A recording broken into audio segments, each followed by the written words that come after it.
Good. I can't remember. So for the last, 3 weeks or so, I think we've had a chance as a leadership team to look at and review a lot of information that came back from the survey.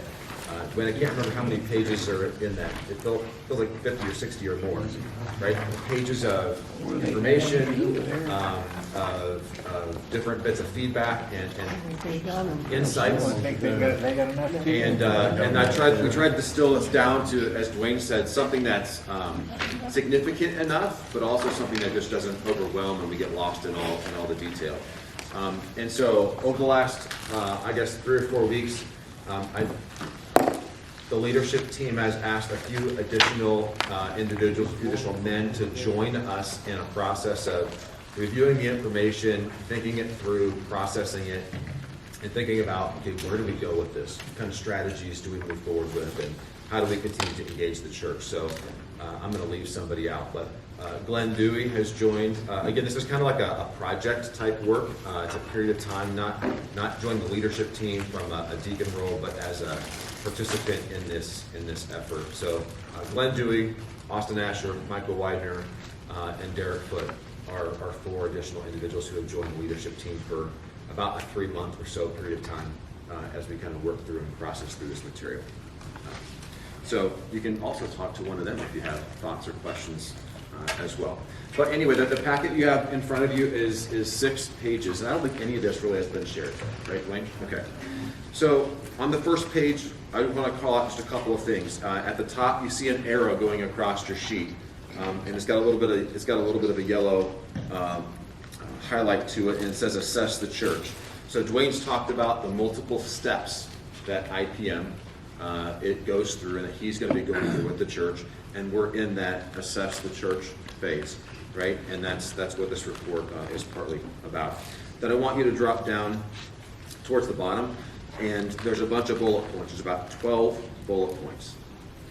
And the second one on the left-hand side says 12 characteristics of a healthy church. I want to talk about what IPM kind of puts a frame around what those 12 characteristics of a healthy church are.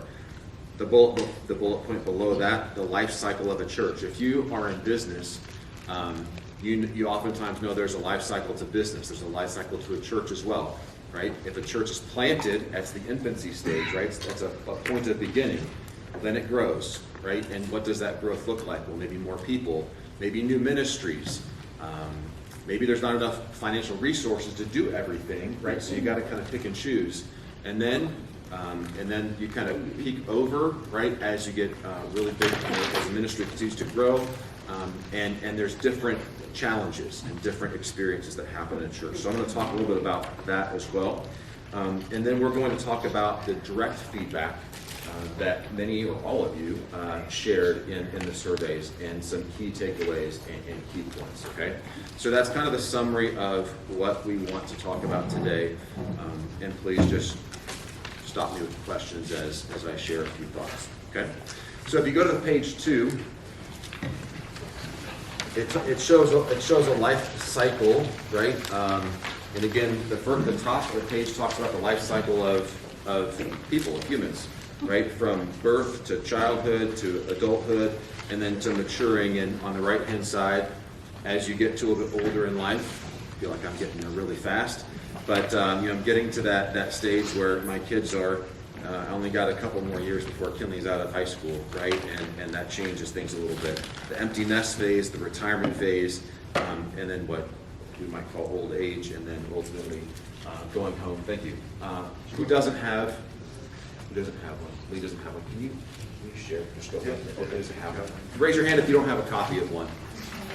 Oh, you have extras. Okay. Well, maybe we made more than you. You have extras too? All right. Well, here, I'll just hold on to the extras. How about that? $10 a piece? Okay. All right. You have one back there? Anybody else need a copy? You wanted an extra copy? Okay. You have extras up here? Okay, so the life cycle of humans, of people, right? You see on the top. And as you look down towards the bottom, right, it talks about the life cycle of a church. Again, from the growth, from the planting of a church and the growth of a church, you see different words in the middle there of that bell curve, right? Of those different words represent different parts of the experience of a maturing organization, right? So at first there's a lot of, you're adapting, you're innovating, right? And then as life goes on, right, you might be more outwardly focused, but then as life goes on, you become more inwardly focused oftentimes if you're not intentional about your missional focus, or you shift and become more fearful rather than more faith-driven, right, in some different things. So anyway, a lot of different words to describe the life cycle of a church. And that's really important. So I'm going to come back to and take you through what the life cycle, or where you all in your feedback, where FBC sits on that life cycle bell curve. But I think just understanding that individuals, businesses, churches, organizations all go through some level of a life cycle, right? And some stay in parts longer than others. But it also doesn't mean that you can't move around, right? You might be at one part, but you could grow, or you might be towards the right-hand side on the institutional or descent to death side, the way they've identified that. That doesn't mean you can't back up. In our human forms, we can't really become younger, but as an organization or as a church, we can do things to move us more towards some of the things in the growth and the earlier stage of an organization. Okay, so we'll talk about that a little bit as well. The third page is the 12 characteristics that IPM has identified of a healthy church. And each of them are identified towards the bottom half of the page. And then they're also in the picture, they're defined by, is it an outward focus, an inward focus, an upward focus, meaning towards Christ, or is it more about the organization, right, and how the organization matures and develops, right? And you can see that there are 3 different categories in each of those respective areas, right? So as you look down the left-hand side, or the bottom side, in the bullet points, engaging worship, right? How we express ourselves in love and praise for the Lord. That's number 1. Transformational preaching, declaring God's word, right? Corporate prayer, regularly expressing our utter dependence on God in all things. Spiritual formation, encouraging one another to love God with all of our hearts and to daily live out our faith. Healthy relationships, that's number 5. Right? Developing relationships where we love one another in the same way that Christ loved us. Ministry mobilization, encouraging believers to serve in areas, employing their spiritual gifts. Outreach and evangelism, reaching out to those in our community and in our circles of influence. Hospitality and connection, how do we do with welcoming people into church, into our community of faith, right, as we develop friendships. Community engagement, are we intentional about engaging in our community and sharing the love of Christ? Visionary leadership, are we leading and equipping people to serve in Christ's vision for the church? Leadership development, how are we doing developing individuals to grow into leaders for the church, for the future of the church? And then strategy and structure, it's about organizing ourselves to support the mission rather than hindering its efficiency and effectiveness, right? So those are the 12 different categories, right, of a healthy Christian church. Okay, so let's flip the page. And this is where all the feedback, all the responses that you gave in the surveys, it begins to focus then on where FBC is. So if you look at the top of the page in the bell curve, right, you see that all of your responses, right, where that big blue arrow is, it says composite score, and that's in the institutional phase of the life cycle. Okay, so on the far right-hand side, right, kind of the middle of that bell curve. So what does that really mean? Right, or actually, before I get to that, if you look down below, you can see the results of the individual participants, kind of how people scored the church across those different life cycle areas. Right, so about 4% felt like we were in the birth stage, right, and exhibiting behaviors and different actions more consistent with early stage of a church.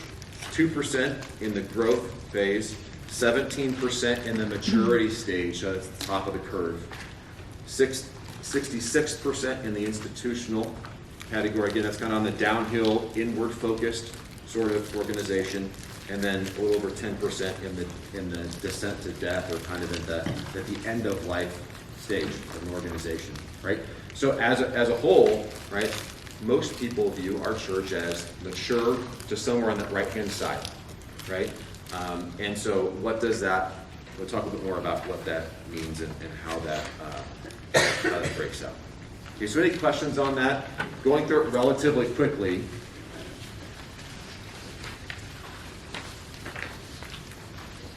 Okay, I'm going to flip to the next page. All right, so here is in the center of the page. So there's some different charts on the top and the bottom, but if you look at the center of the page, those 12 categories are listed again. And on the right-hand side, based on your feedback, IPM, or it's MIT actually, is a survey tool, right? But this survey groups the responses into one of three categories. It's either a strength of the church, it's a concern, or it's a challenge. And if you look at those 12 categories, right, you can see that individuals from the church scored the church as a strength in transformative preaching or transformational preaching and spiritual formation. Okay? Those are the two strengths as identified by everyone who took the survey as a whole. Okay? The next group, hospitality and connections, visionary leadership, healthy relationships, engaging worship. Those are all in what they would lump in the concern stage. Doesn't mean that people didn't vote or mark them as a strength, or in some cases mark them as a challenge, but as a whole, those are not represented as a strength of the church, right? Maybe kind of right in that middle area. And then from there below, the survey and the feedback from all through the surveys, these are areas of challenge for our church. Ministry mobilization, that's encouraging people to serve in areas and use their spiritual gifts. Strategy and structure, how we do things. Outreach and evangelism. Community engagement, again, it's kind of sort of tied into outreach, but community engagement, how are we showing up in the community? How are we sharing the transformational love of Christ with others? Corporate prayer and leadership development, right? So that direct feedback, and you can see the percentages on the right. We score really, really high. You all score really high in the transformational preaching. You think that is a strength, and that came through 2 years ago when the prep team was doing some work. That was absolutely something that came through in that survey as well. It's remarkable, this survey result. I think it's pretty remarkable. I should say it's remarkable. It is very consistent with the feedback that you all shared 2 years ago. I probably shouldn't be overly surprised that it's only been 2 years, right? But it has remained consistent. We have not seen a lot of change in our church and in the feelings about individuals in our church, about who we are and how we show up and where we do well and where we have challenges. It continues to be some of those same areas, right? So let me do one more thing before I go to the last page. I want to jump back to the very first page. I should have hit this, right? But I think now it will make more sense. At the very bottom of the first page, it says, what is a strength, what is a concern, and what is a challenge? Okay, it's got green for strength, blue for concern, red for challenge.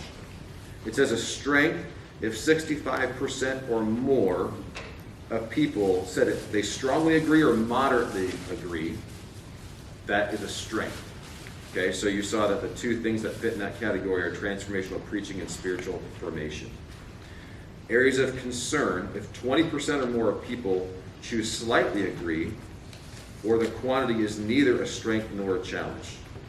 Okay, so again, those categories that I mentioned already: hospitality and connection, visionary leadership, healthy relationships, engaging worship, right? Those all have higher percentages of people showing or marking concern or a challenge for the church, right? And then a challenge is if 20% or more people choose slightly disagree, moderately disagree or strongly disagree, it fits into the challenge category. And again, you can see in, if you flip back to the page that we were on with our scores, ministry mobilization, strategy and structure, outreach and evangelism, community engagement, corporate prayer and leadership development, all have a high percentage of people who mark as a challenge or a concern for the church. Okay. So that's how those three categories, how different responses fit into categories of the church. So again, we do some things, and you all feel like the church does some things really well, and have obviously identified some areas where we would like to improve, right? And so I will just share this. Dwayne, who was the gentleman that we met with 2 weeks ago? Randy. Okay. So Randy, gentleman met with the leadership team and the four additional gentlemen that I mentioned earlier 2 weeks ago, walked us through the survey. And he talked about, again, we might be, I'm on this same page, up here in the top, right? That blue arrow again is up there at the top. We might be in that institutional area, right, of church life, but that doesn't mean we can't move back towards the top, back towards more of a healthy balance of maturity, right? In this institutional phase, we tend to be much more inward focused, right? Rather than getting out in the community or sharing our faith or seeing new people coming into the church or inviting people to the church, right? Those are all things that are much more consistent with a church that's growing and has a greater emphasis on growth and community impact. Where in the institutional phase, it's more, hey, I show up, I've got great friends, I got great connections in the church, I might invite somebody, but maybe not very often, right? It's more of a, I love to show up, I get a lot from it, I take from it, but it's less about reaching the community oftentimes in that phase. So we can move back or up that bell curve based on changing some of the behaviors or some of the actions that we take related to those 12 bullet points, those 12 items. Right, so as an example, as we focus on evangelism, community engagement, or corporate prayer, or in any one of those items, and we score better, right? That brings us back up the scale, or back up. If we fail to change, we're on the destination that will struggle to survive very long into the future, right? And we have a good representation of, I can't even call myself younger anymore. Now I'm coming up on 46, right? So now I'm in the middle, right, of life, it feels like. And we've got, a good representation from those that are 60 and older here, and we've got a good representation from, I guess we can call ourselves younger, but kind of middle-aged right here now. But we have that big barbell in our church congregation, right, of a larger older group and a larger now middle-aged group, right? And in order to continue to grow, we have to really, or to be here, right, and to serve the community and to serve in a way that Christ has called us to serve, we need to reach the community, engage, and grow, right, in our knowledge. Okay, any questions on that page? Or anything? The other three graphs. You haven't said anything. Would you like me to touch on the graphs? Okay. Ministry focus, ministry strength, readiness for change. Okay, so some of the guys can help me because I don't remember exactly how these were explained. I see Glenn, Austin, Larry. I don't think you were able to make that conversation. Were you? Not the last one. Okay. Or Dwayne. Can anybody? So, can you explain a little bit about those three charts? Or pick one and start with that. How's that? The ministry focus chart, where it says harvest eyes, that means you're clearly focused on the harvest. The navel gazing means we're just looking down, we're looking out at all. The double vision is you're kind of pulled in each direction. So you've got percentage that's very strong, percentage that's very weak, and in the middle, it's just kind of tossed to and fro. Where the church came down on that list, some things ran upwards. You see the yellow dots in the green area. Then it crosses the medium line and falls way off. And so overall, the score, when all of those factors, where the church is at and the ministry focus, the church comes in at 79.5 on the overall chart as far as where the church is at in ministry. Versus the ministry strength down at the bottom, you have fit, flabby, and frail. I resemble that remark. But where that line crosses over, you see, is 139.7. So for an average, based on all the feedback received from the church, where the church is at on this scale falls in, composite score falls in at 139.7. You get the idea of the same thing, readiness for change. Readiness for change is 86.2. So you can see how the church does have a tendency to be more in that mid-range on each of those. And what I took away from this is the church needs to be more intentional to move more to the harvest, fit, and flexible. Because we get kind of stuck and we don't see our world, we don't exercise, and we don't desire to reach change very often. So I don't know if that helps or not, but yeah, it's kind of an overview. So if I was just to take a far out glance, we're almost in the very same approach as all three of those graphs. Yes.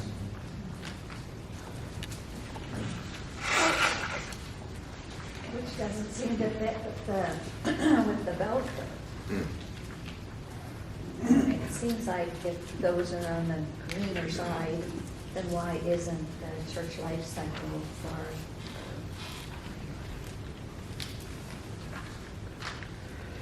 It's a great question, Ken. Yeah. I would have to go back to Randy and ask him what is I'm thinking the ideal is the little red, I guess that's a red tint, that is to the left.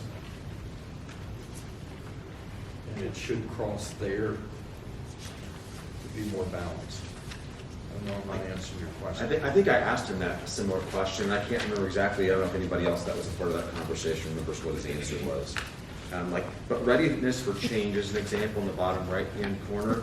That actually that wasn't part of any of the specific 12 characteristic traits of the church, right? So those are maybe a little bit different way to look at some of that. The outward focus, I think part of what, I think I asked this question of Randy was, it shows the composite, that red triangle, around 79.5. But we look at the rest of the scores below, and it says outreach and evangelism, community engagement, some of those things that are more outwardly focused seem to score really, really low compared to the rest. So how do those two things really, really align? And I don't know, Kathy, I guess we'll have to get more specific answers, but some clearly, if you look at that outward ministry, so again, we're in the upper right-hand side of the sheet, you see a lot of yellow triangles. Some feel like we do a really good job, or maybe they do a really good job, right? Or we as a church do. And then you see quite a few go, down below, and some on the really, really low end. So maybe some of that's just coming through and it's represented differently, but we'll have to get more clarity there. Well, and if you're a visual person, to me it looks like on the three square charts, the cup is over half full. And in the first one, it looks like it's more than half empty. See where we are in the church cycle, that looks like half empty.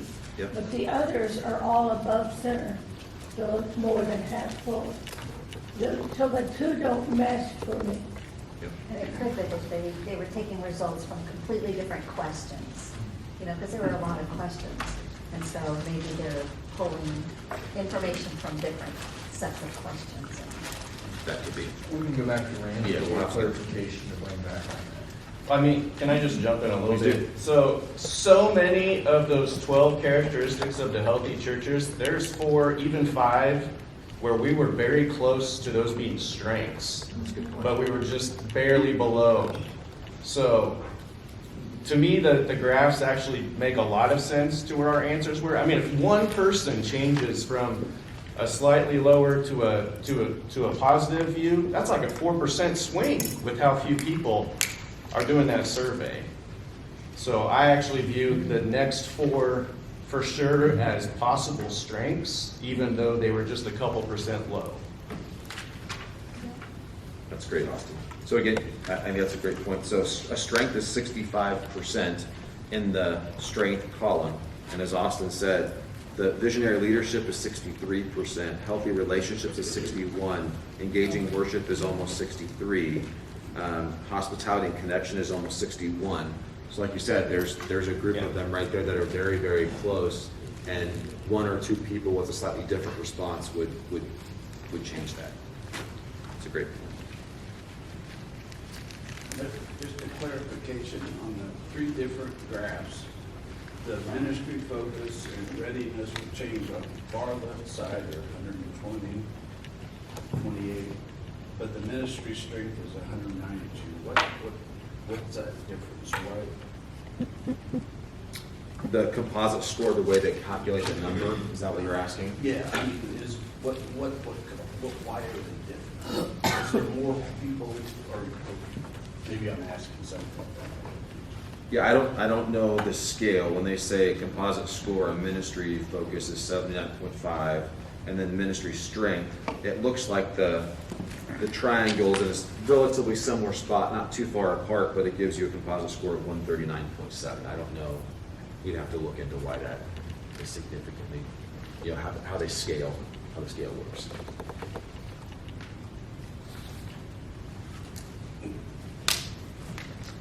Any other questions? Otherwise, I'm going to go to the next page. A lot of information in the material that we got back from the survey. A lot of more additional charts, more specific comments or thoughts and feedback for us to consider. But this page, I think, does a pretty good job of summarizing. Here it says, what are our top 10 strengths based on the feedback from the survey, and what are our top 10 challenges? And so I'm gonna read them, even though you have them in front of you. I'll read them. So our number one strength, and I don't know if they go in order exactly, but our top 10 strengths, here they are. The first listed says, I have developed good friendships with our church and feel accepted, and I belong here. Number 2, our last pastor left well, and I'm satisfied with how he transitioned out. 3, every day, he's questioning it up here, I think. Everyday choices I make at home and work are guided by my relationship with God and Scripture. The preaching at our church provides clear insight and practical application of God's Word to help me grow and handle my daily issues of life. The preaching regularly challenges me to a deeper obedience and love for God. There is much joy, laughter, and encouragement when we gather as a church. I can share personal and spiritual needs with several friends at church. Number 8, I'm passionate about the future of our church, and I'm willing to help our leaders move us towards the changes and transformation needed to fulfill God's vision. Our leaders are united, competent, and committed to lead our church under the headship of Christ and to bring about the changes needed to help us accomplish His mission. Worship actively engages the congregation to express heartfelt love and awe to God, encouraging and strengthening them to draw closer to Him through the week. So those are the top 10 strengths as you all have identified through the survey. Top 10 challenges. Again, these are a little bit more. There's a little bit more detail. The 12 points that I talked about, the 12 Characteristics of a healthy church, again, that's broad and big buckets, and here are the specifics, some of the specifics that go within that. Number one listed under the top 10 challenges. In recent years, our congregation has been growing in vitality, demonstrated by increasing attendance, depth of spiritual maturity, expanding ministry involvement, and missional engagement. Over the past year, I have invited several unchurched friends, family, and coworkers to attend a church event with me.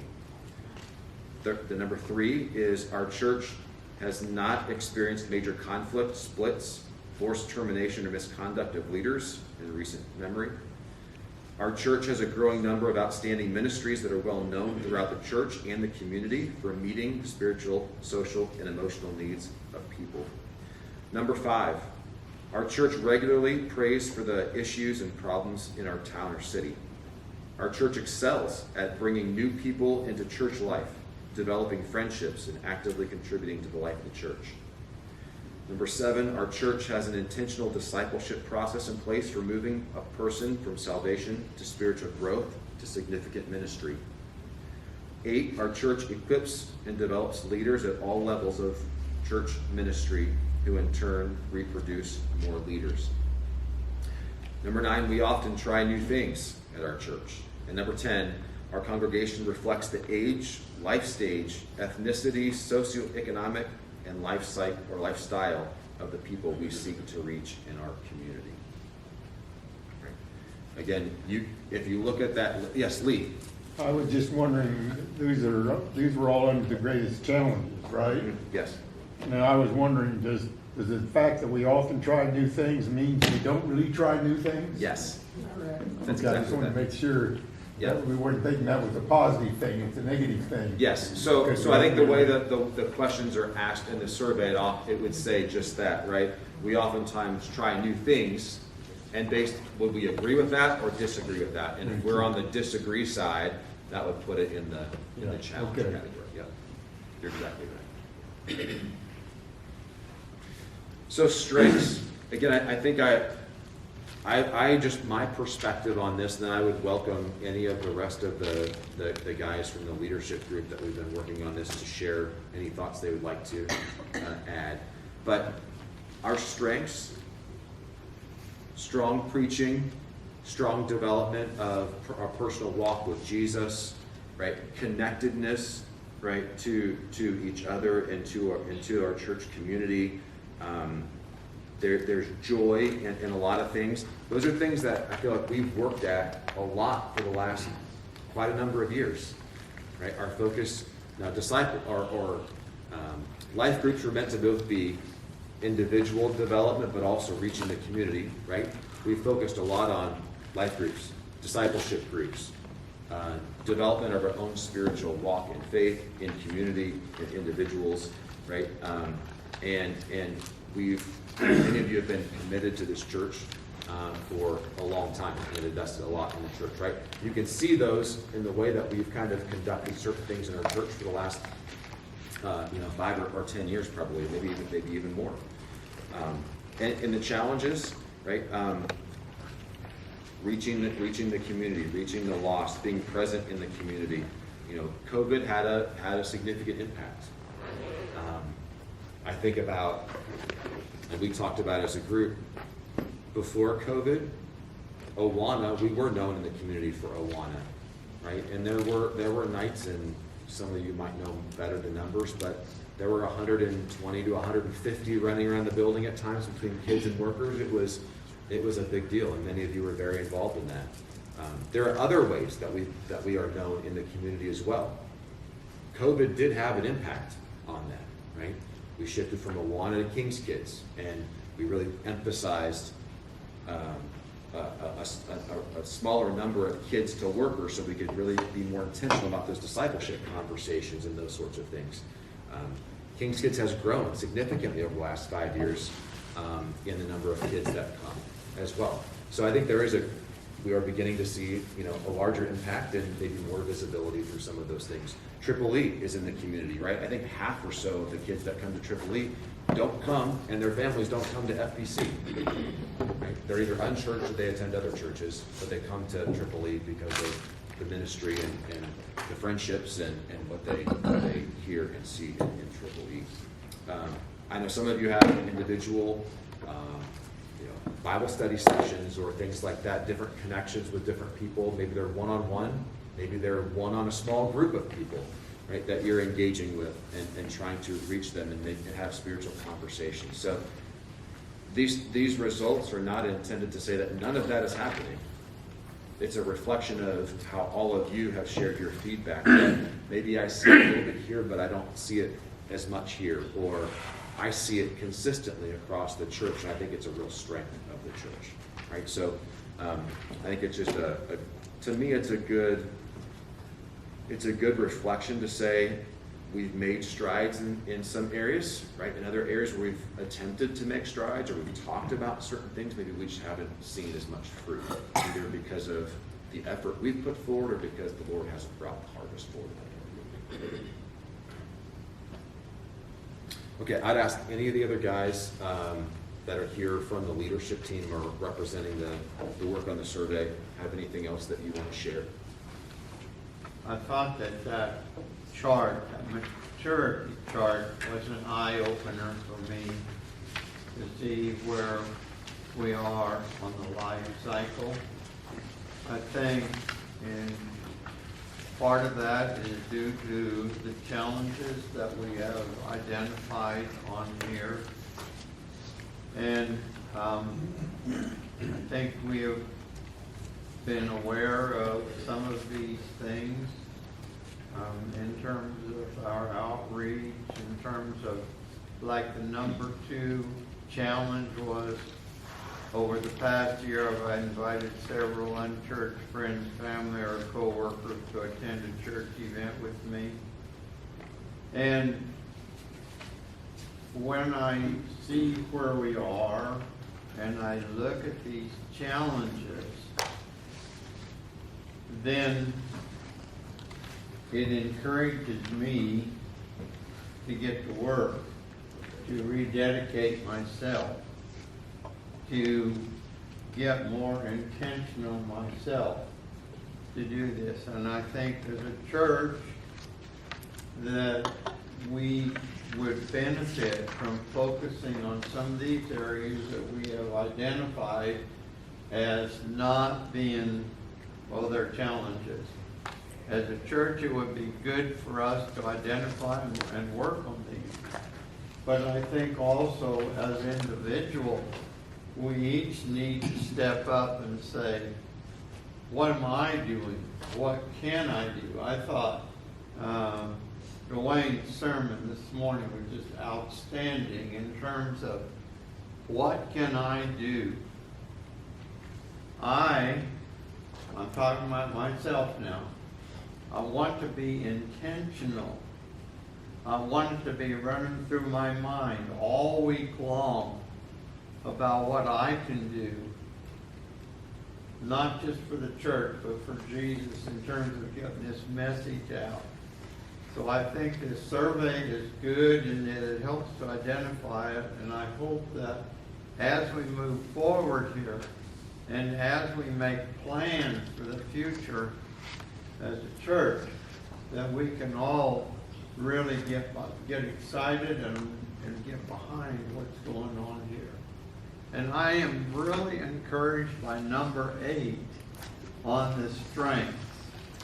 It says, I am passionate about the future of our church, and I'm willing to help our leaders move us toward the changes and transformation needed to fulfill God's vision for us.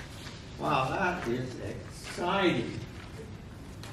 And I'm just looking forward to see that being put into motion and become a reality in our church. Thank you, Larry. Are there any questions, additional questions the group has? Yep.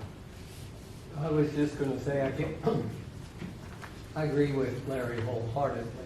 And we've experienced that in some degrees because 4 weeks ago was the first time that Gary and Ellis Emmerich that's come. They drive over 20 miles to come to this church. They grew up, they're north and west of right there. They both grew up in church, but over the years, there's been problems in church, and they just quit going. And they hadn't gone to church for a long time. Gary and I meet every Monday morning with a couple other guys for breakfast, and we talk. And I've been invited him to church here for over a year and a half. And he says, well, it's a long ways. And I said, yeah, it is. But he kept asking about the church. And I would just tell him things that were happening in our church. And like I said, 4 weeks ago, they decided that they were going to start coming.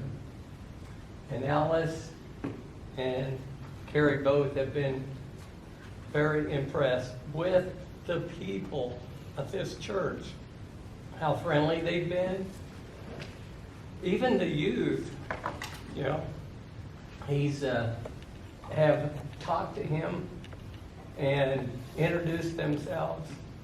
And he mentioned Drake by name a couple times to me. But the point I'm trying to make is that they might not come the first time you ask them. But if you keep reaching out and asking, you know, have they found a church yet? You know, and just invite them, people to come, you know, they will come. If we don't ever invite people, they're not just going to come out here on a Sunday morning just to, you know, spend time out here. So, like I said, I just want to thank there has been so many people that they have commented and have really reached out to them, and so, thank you.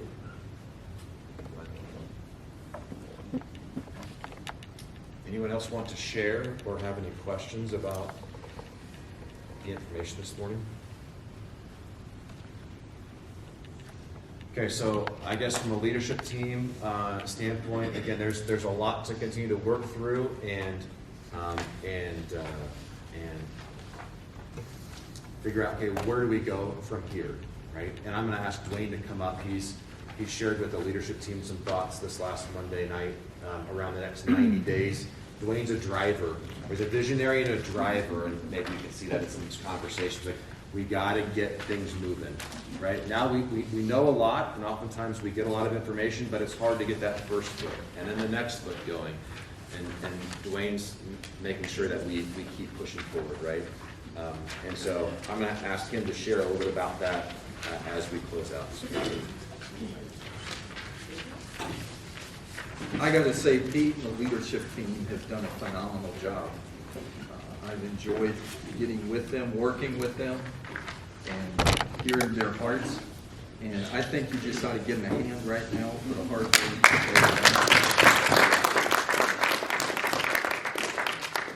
And so thank you for partnering in this process. Thank you for being here. Here's what I put together the next 90 days. For us to think about. And this is just so you have something in writing. I'll go through this quickly. You know what quickly means when a preacher says that? No. But the next 90 days, here's what I'd like to challenge us to think about. As I look through all the materials, there were 5 priorities that jumped off the page to me that I thought, this I think is within the realm of reason, logic, and achievement. The first is some spiritual development process. Personally and collectively, I think there's some things that we can, with intentionality, step up to do. Number 2, entry-level opportunities. I call those on-ramps. I'd like to see us develop some ways that people can immediately jump in and get involved with the various aspects of the church, and how we can use on-ramps to draw other people in. Thirdly, some communication networks. How can we communicate effectively and efficiently? Number 3, leadership development. Determine where those areas are. What I would challenge us to do at this point is, some of you are doing phenomenal, as Pete mentioned. I'd encourage you to find somebody else and grab them and bring them along with you so that you're mentoring them. Sorry, but I got to use an Ohio State Buckeye football illustration. There was a young man that when Urban Meyer first went to Ohio State as head coach, he went to the office at 5 o'clock every morning. When he would get there, a guy named Simon was already there. And he watched this guy, he'd be in there at 5 o'clock, 4 or 5 o'clock every day, working out. And Urban Meyer went up to him and said, okay, here's the deal, you can't come at 5 o'clock in the morning anymore unless you bring somebody with you. If you can't get anybody to come with you, you do not have the permission to come into the gym. So every morning he would drag some people out of bed, he'd beg people, but every day he took somebody with him. And you know what he created? He taught him how to mentor and take somebody along on the journey. One of the tragedies is we can have great skills and they die with us rather than are passed along from us. So whatever ministry you're doing, I encourage you to find somebody and bring them along. You say, well, what if they're not going to our church? There are some folks I know that use like the sound booth. They go to the local high school and grab some high school kids and say, hey, why don't you come to our church on Sunday morning and help us, and we'll train you and do some things and get experience there. When we were in a church in Indianapolis and we would do cantatas, we had a military base right next door to us. And our worship leader would go over and recruit and hire musicians from the military band. You talk about an awesome band to go along with your cantata. And they didn't go to church, but they were recruited to come to our church, and they would go through every practice, every session, and it's a way to introduce. You can say, well, that sounds like trickery. You call it what you want, I call it gospel recruiting. But leadership development, finding ways to teach somebody else something you know so that it doesn't pass with you. Number 5, vision for the future. Where do we see ourselves 6 months from now? Where do we see ourselves 12 months from now? What does that look like, and what's it going to take us to get there? I think sometimes, in my mind, I work from where I am to where I want to go. Rather than working from where I want to go, what's it going to take to get there? And making the adjustments. You say, well, I may not achieve the goal. No, but I'm heading in the right direction. Does that make sense? So as we're thinking vision, pastoral leadership, prayer emphasis, ministries, church growth, community connection, as we're thinking about, okay, what would that look like? Then if that's us, what do we got to do to get there? Then you notice my triangle. I'm big in triangles and circles. This triangle is the way I do leadership, the way that I function personally. We give people responsibilities. We've got to give them authority to carry it out. That doesn't mean total liberty, but it does mean inside the parameter, they have total liberty. When we moved here to church, you were kind enough to put a fence up for our dogs. We want our dogs to experience Kansas, but we want them to experience it inside that fence. They can go anywhere inside that fence. They can try to dig, can't they, Glenn? There's a swimming pool going in the backyard of the parsonage. We will fill that before we leave. But they can go anywhere they want inside of that fence. That's accountability. And one of the things that can happen in a church is we give somebody permission and not give them authority. Or we give them permission and not give them accountability. And then somehow we try to reel that back in again. And so I'm a big believer that as we put these things in place, you give people responsibility, you give them authority, but there has to be accountability. All of us are accountable back to the body of Christ, ultimately to Christ. But we're responsible to each other, accountable to each other. And that's hard to swallow because I have to submit, I have to be patient, I have to trust and follow those parameters that God has set me in and then accomplish His best in the midst of that. Does that make sense? Okay. And so leadership, mentoring and strategies, you can see what I have written out there, but what I'd like to do is set some short-term efforts each month.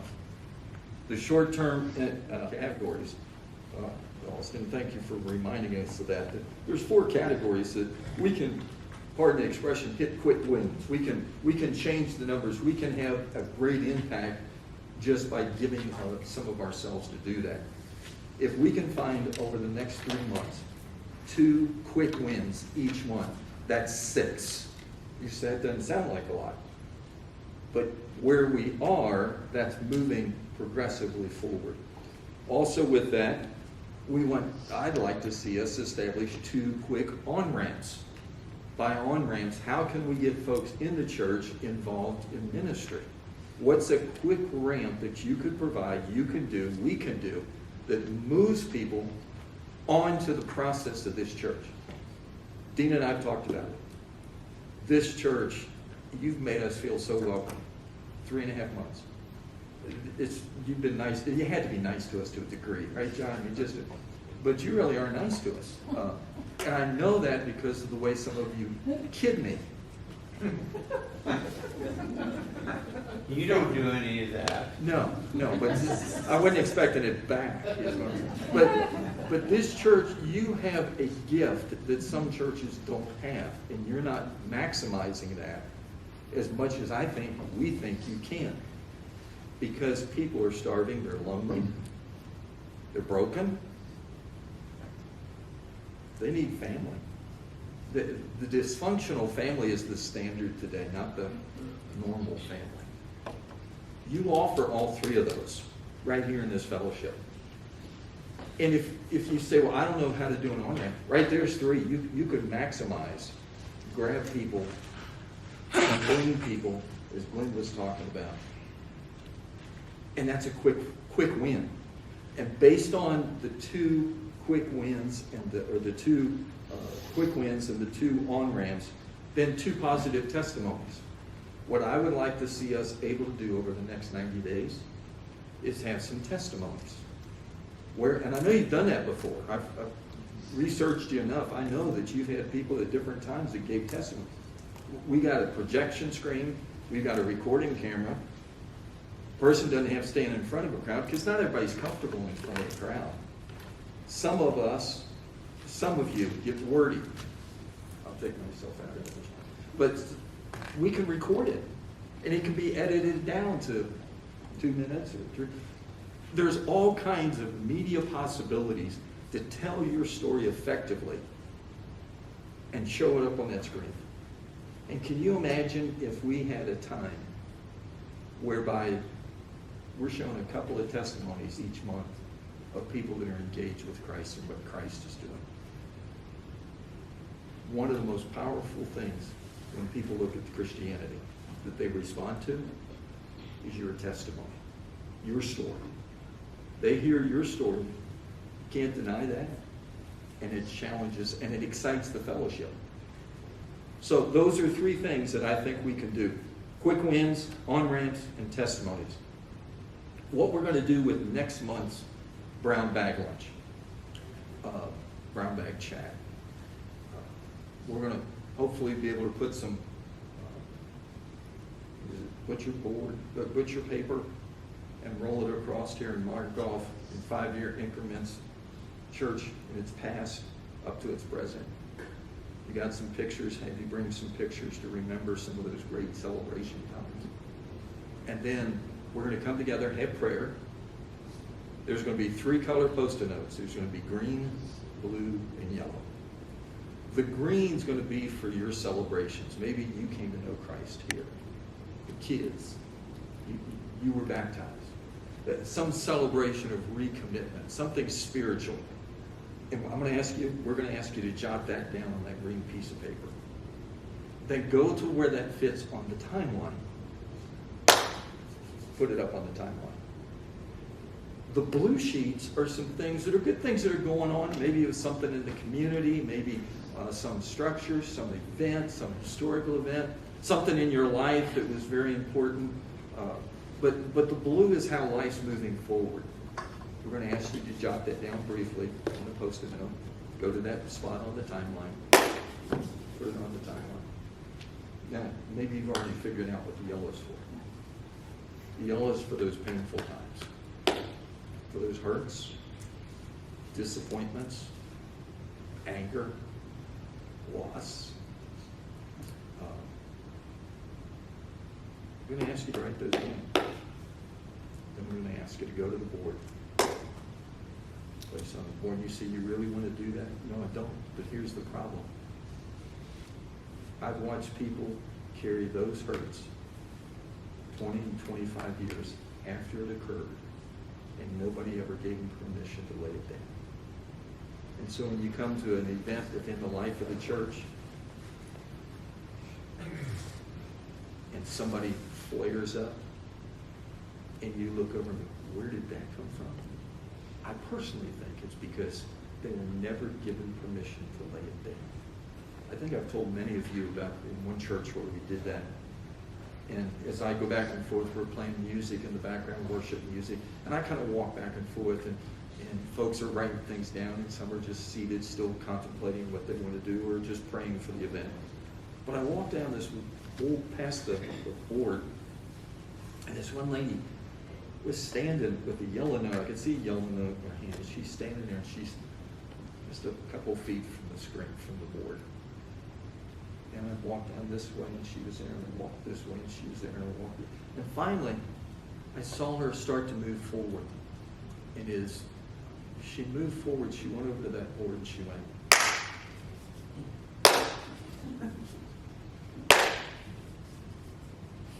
She stepped back, turned around, she was weeping. I said, "You okay?" She said, "Nobody ever told me I could let go of that." You know where it was on the timeline? It was 15 years from that day we were together. For 15 years. She was going to make sure the church never forgot. She's going to make sure. Everybody else may move along. I'm not going to let that go. And she was finally released. And so, is it a risk? You better believe it's a risk. A risk is also not doing something with it. And so, she posted that, we prayed, and she's a different member of that church after that. You say, well, what do you do then? When it's over? Wad that whole thing up and get rid of it. Get it out. That's the church's past. Then we moved to having what's called a solemn assembly. We may have done something like that over the years. But the reason I do the wall first, and then later we'll do a solemn assembly. This is who the church was. Everything. Good, bad, exciting, thrilling. That's the day past. The solemn assembly marks the days ahead. The Israelites marked with memorials when they crossed over, when they went forward, so they could bring their kid back and say, see that marker? But if the church is going to move forward,